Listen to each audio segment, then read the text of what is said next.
and let me clean the house normally. He was already in the living room with Bible on his laps. And what? With Bible Right, on his laps. Yeah. Right. And then he looked up. I greeted him. He looked up. He looked down. Then he came to meet me. He said, "Nobody ignores me." That he wanted to hide that. I knew he wanted to do something with me. And I made sure it did not happen. He just said, "Nobody." At that time, I was even in the kitchen. He just slapped my butt and he left. And I went to, I just did all the cleaning that I needed to do at home, there in their house. I prepared food. Another church member came and, we finished all that. There was no time for me to go home. I told Pastor Dele, I said, "I want to be going home now." Then he came into the picture. He said, "I'm going out." Picture. Yes. He said when he heard that you wanted to go. Yes. Okay. He said, "I'm going out. I'll drop you off on the way." Okay. So I now told her, I said, I just want to go all by myself now. That don't worry, sir. Don't worry. This whole thing is just tiring. I'm sorry. I'm very sorry.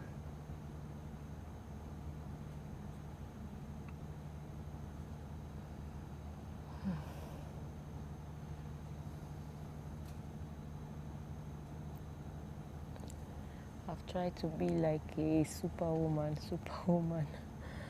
all along, like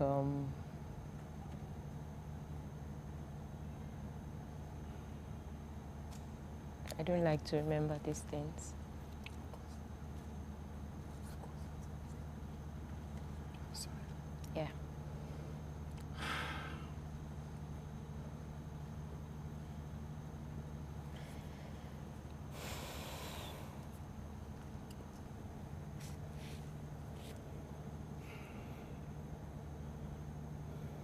I'm really sorry.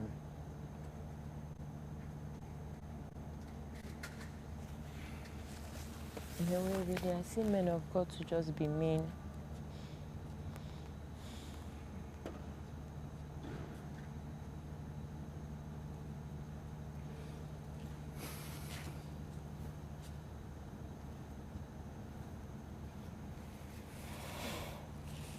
So, I guess this is very painful to go through, but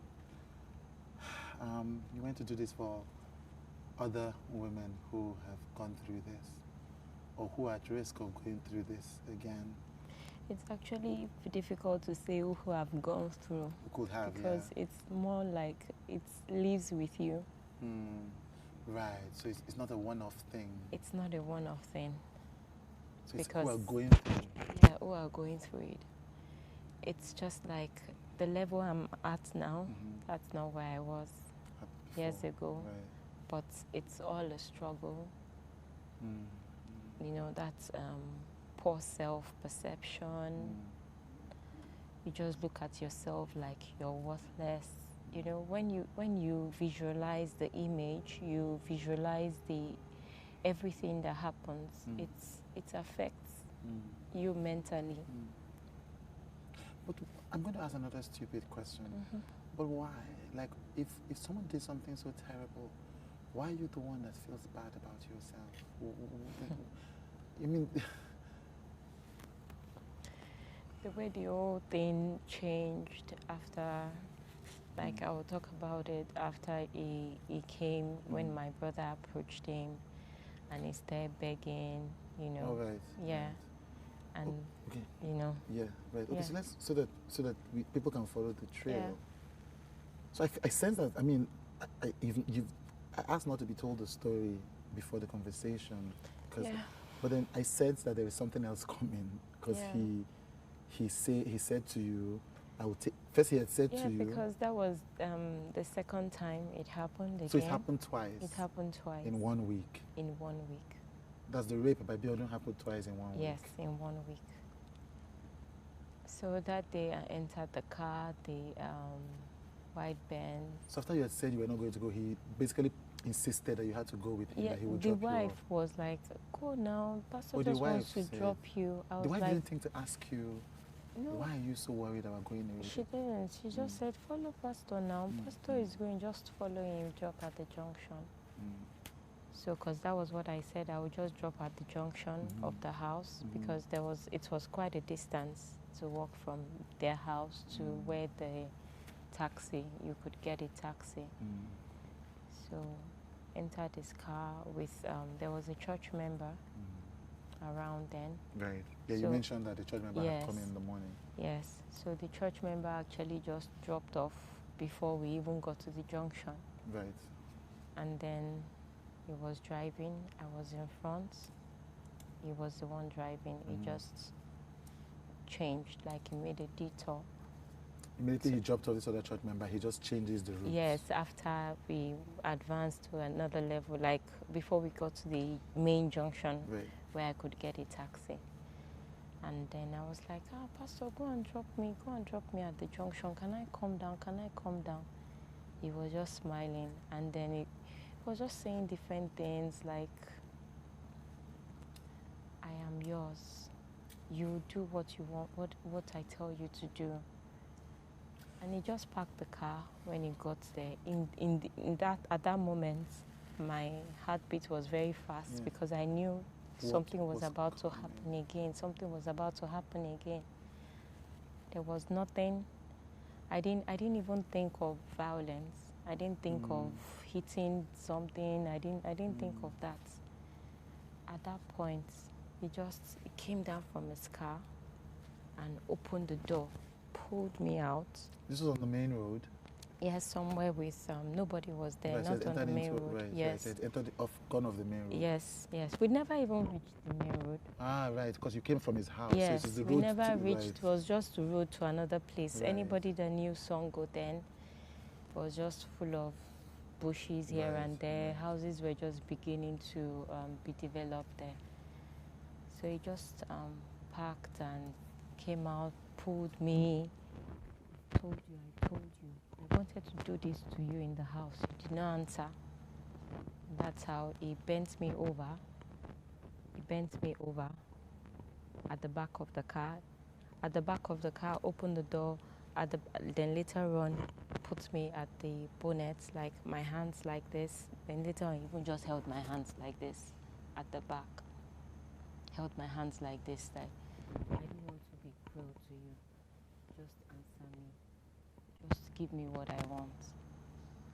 So at that point, I didn't even do anything again. I just allowed him.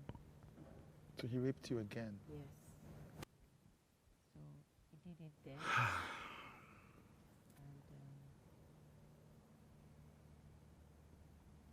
And came. Was more or less like a slave now. So he did it there. He ejaculated and he put me in the car and started saying sweet things like, oh, Bisola, I think I love you. Saying things, I didn't even say anything. I didn't say anything. We got home. He dropped me off. He said, you'll be fine. That this thing is not a new thing. I told his ministers then that he mentioned it that men of God do this. The minute when you talk to his church, his fellow pastors in the church. Yes, later on. They said men of God do this. Yes, no. Okay. He told them because I told them that at this point he mentioned it that he was saying men of God do it. It's not a new thing. Right. And he still denied it, that he didn't say that. But he said this to you? But he said it to me. That men of God do this? Men of God do this. I got home. Right in front of my gate. I came down. He dropped you at home? Yeah, he dropped me at home. And I entered. At that point, I went to go have my bath immediately. I went to have my bath. I didn't come out at all for like 3 days. That particular time, I didn't go to church the Sunday. So it was getting like worried. I didn't see you in church. He came to the house. To the house. After you didn't see you in church on Sunday. Yes. Like, what happened? What's this? You know. But wasn't this strange to your sisters? Why was this married man always coming to check up on you? They didn't. It wasn't strange. It wasn't strange because it was like, it was our pastor. It's normal. They call it visitation. Yes, and more or less we were very active in church. Yes. You know, right. Even this Infinity group, the singing group. Olorioko, the singers. Yes. They used to come to Ilorin then, and we would host them. The church. So you were a church family. Yes. So the church did not really have so much money to be able to put all of them in hotel rooms. Right. We would host them in my house. Right. We would cook for them. Even with the way we didn't really have so much money, you know, we would just do our, yes. I know how these things happen. And sometimes even the boys, they would notice like, what's happening now? Let's help you with this. Let's help you with that. You know, so it was more like church family. We were very, so they didn't even think of it. There was nothing strange about it. Yes, like he was coming to my house and, you know. So he dropped you off. I mean, he came back after the service to find out why he was worried. Yeah. And for your sisters, it's like normal concern. Everybody, but for you, we were all there. Yeah. We were all there in the living room, and they were just like, "Oh, we are fine, everything." I said, "Okay, yes." I was fine. And the next time, I was still contemplating how should I tell my sisters. The only thing that just kept me from telling them was, this person is just acting nice. This person is not nice. Like, this person can do anything. I was just saying it. I was already saying it like, I don't think he's really truly born again. That's how I was saying it then. Because I just felt that you won't be born again and then you do this kind of thing. And it felt like he didn't have any remorse. It felt like he could go back to do anything, you know. So that's how I also just felt like he can come to my house, send someone to come and do something, come and kill or... I didn't feel safe. Yeah, there was no man. No man. It's not like I had the covering of my dad, like somebody that could protect us. My mom was... I was all sold out to just be there for my mom. Like, I couldn't even tell my mom. And my mom and I, we sort of used to talk. I was like the stubborn person that, you know, some things that were troubling her, she would easily talk to me about them, you know, and I would pray with her and all those things. So all this, I was quiet. I would still go to church, come back, but then I now stopped being active in choir. I just told myself, on no account should you be with this guy alone. On no account will you go to his house again. I was just trying to like give myself different things to avoid, so I don't find myself in that state anymore. And then myself and my sisters would still talk around because they held my virginity like it was theirs. So they would talk around it. Hey, Bisola, when you even have your first boyfriend, or don't do this, just continue. And I would still smile. But whenever we had such conversations, I would just run back to the room again and cry, you know. I traveled to, it was when I was in Lagos. I told one of my sisters, she was coming to Lagos, that please let me just follow you. I just want to come here to Lagos. She came to Lagos. I followed her.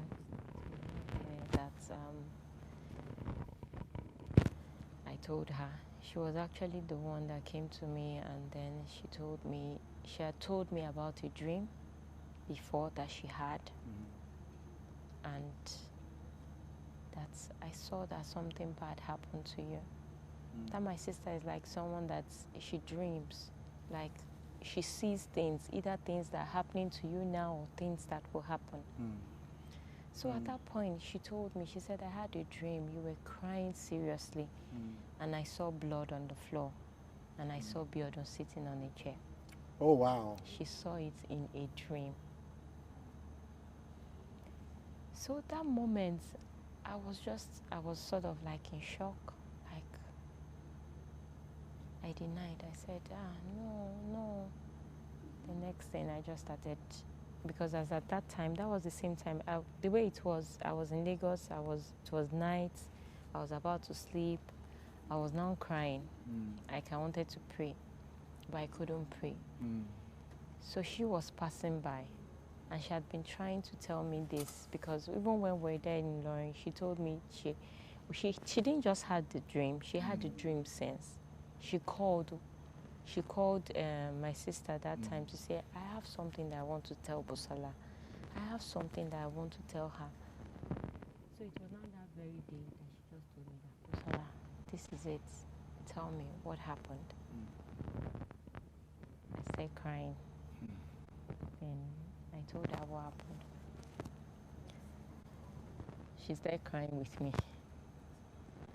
She was mad. She was like, Bisola, we have to go back to Ilorin. We have to go back to Ilorin.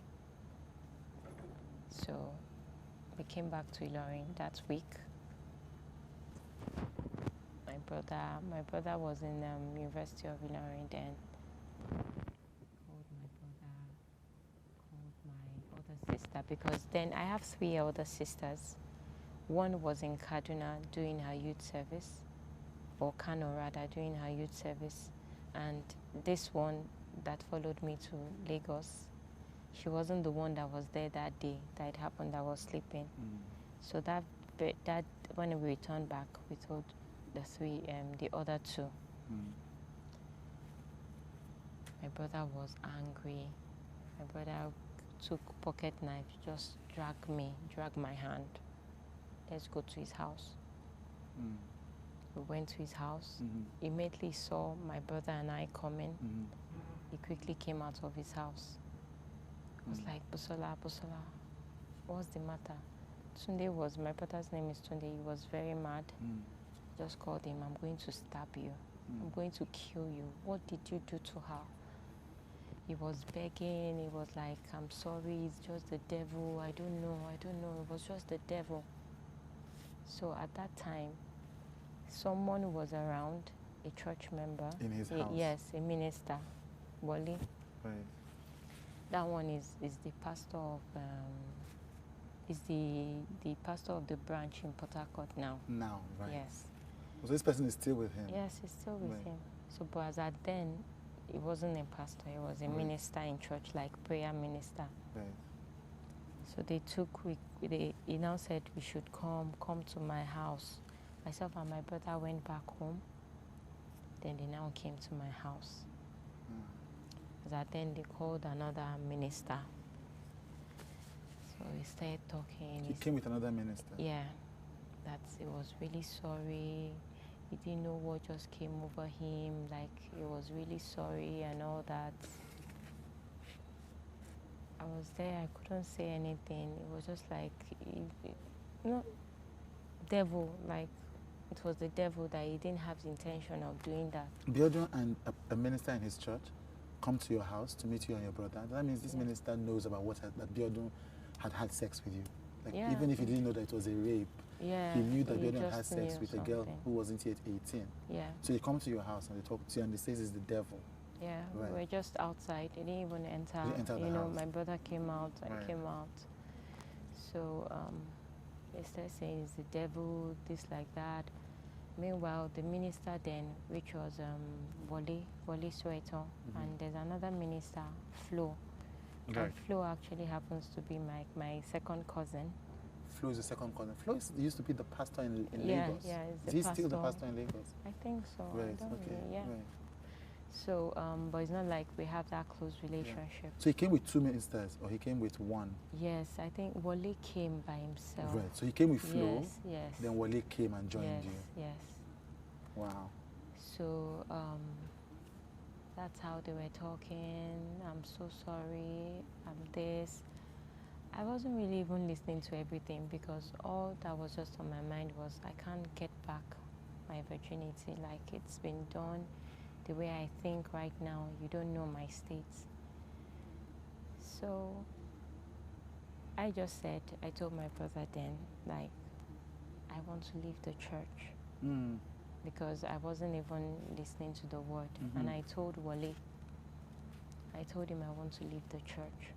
So he too, when he heard, Who is he actually Biodun? no, that's Wale right. Soweto, Right. the pastor in Port Harcourt now. Right. He too, he was like, this kind of thing, this no, I'm going to leave the church. He was the prayer minister then. Right. It was the one like the firebrand, you know. So he was like, no, I have to, you can't even tolerate this, that this is just too much. It wasn't like maybe they even heard my narrative or they knew how, they just knew something had happened. Yeah. So Wale said that, and then he was like, please, I'm so sorry, you know, knelt down. I don't want you guys to leave the church. If you leave the church, what would people say? You know, things like that. And the word of God that you listen, it's the word he was still talking about, like, it's the word of God that will help you. So I just kept quiet at that point, and after a while he left. I entered the house. They were still having, yes, they were still having conversation. It was now later on I was chatting with I came out. I was talking with Minister Wale. Right. Then, so he was like, Pastor is really sorry, and it's like he really needs their help. Like, so basically, what he was saying, this man is a sick man. He needs help. Like, yes, that's, he doesn't feel this is the right time to leave him. Oh, this is not the right time for Wale to leave him because he needs Wale's help. Yes. Right. Like, you know, he was the prayer minister, so Right. maybe he felt could praying could, like, just be there for him. And then he was talking that it's just time, you'll be fine. Who will be fine? You will be fine. Yes, that I'll be fine. That you will be fine. Yes, that I'll be fine. That you should just look at him like it's a weakness, like something. That you should look at it as if Biodun raping you an under 18-year-old is a weakness. Yes. Right. And you know, it was just an act of the devil. I was just nodding.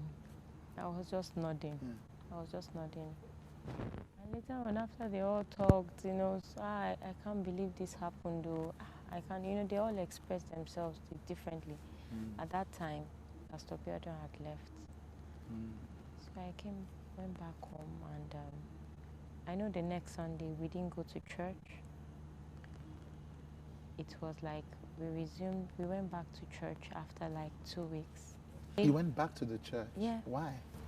Wale came, as in, it was more like constant visits to us. Like, we are Mopitons, you people are really, really... And your mother didn't know by this time? My mother didn't know. And we all agreed, like, we weren't going to tell her. So, but your sisters knew? Yeah. And your sister who was in Lagos, you know, the one who had... I mean, again, how did... Like, sorry, and this is a lot. This is a lot. And it's a lot for me, so I can't even imagine for you. But I'm just trying to understand. So,